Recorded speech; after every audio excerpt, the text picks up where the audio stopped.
இருக்கிறோம் நமக்கு திசை தெரியாத பட்சத்துல இந்த ஸ்டிக்கை வச்சு நம்ம டைரக்ஷனை ஐடென்டிஃபை பண்ணலாம். எப்படின்னா இந்த ஸ்டிக்கை வந்து ஒரு இடத்துல நல்லா ஊனி. இந்த வீடியோல ஃபாரஸ்ட் ஆபீசர் ஒருத்தர் ஃபாரஸ்ட்ல எப்படி டைரக்ஷனை கண்டுபிடிக்கிறதுன்னு ஒரு வீடியோ போட்டிருக்காரு.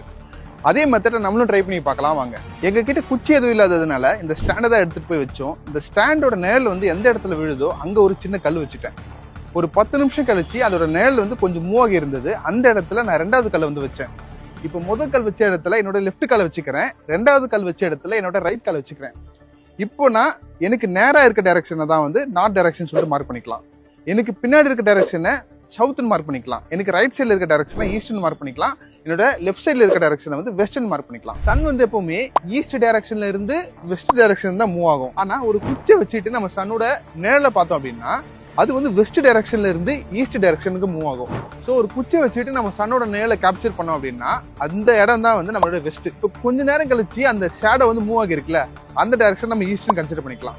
இப்போ இது ரெண்டுத்துக்கு ஒரு லைன் வரைஞ்சோம் அப்படின்னா சன்னோட நிழல் வந்து வெஸ்ட்ல இருந்து ஈஸ்ட்டுக்கு மூவ் ஆனதை நம்ம ட்ரேஸ் பண்ணி பார்க்க முடியும். இப்போ இந்த லைனை நம்ம கண்டுபிடிச்சிட்டா போதும். இதை வச்சுட்டு நம்ம நார்த் சவுத் ஈஸியா கண்டுபிடிச்சிடலாம். ஃபாரஸ்ட் ஆஃபீஸர் இன்ஃபர்மேட்டிவான ஒரு வீடியோ போட்டிருந்தாரு.